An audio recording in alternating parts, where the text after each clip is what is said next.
They already have persons of interest, but I hope you understand we cannot give more details so as not to compromise the ongoing follow-up investigation. Tukoy na ng Philippine National Police Drug Enforcement Group ang posibleng nasa likod ng bulto ng ilegal na droga na nasabat sa Manila International Container Port noong isang linggo. Ayon kay PNP Public Information Office Acting Chief, Police Colonel Jean Fajardo, nakikipag-ugnayan ang PIDEG sa Bureau of Customs kaugnay sa shipper at consignee ng kontrabando.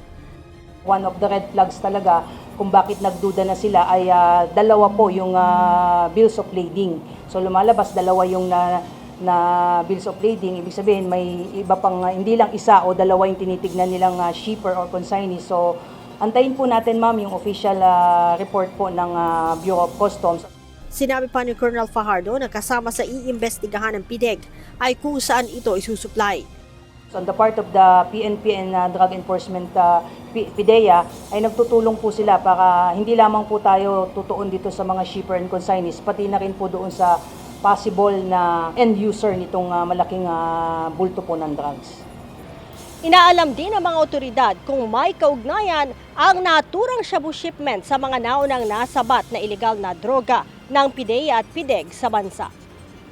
Noong isang linggo, nasa mahigit 300 kilo ng shabu na nagkakahalaga ng nasa 2 bilyong piso ang nasabat sa MICP. Ang naturang mga shabu ay nakabalot sa carbon paper at aluminum foil upang hindi makita sa X-ray machine.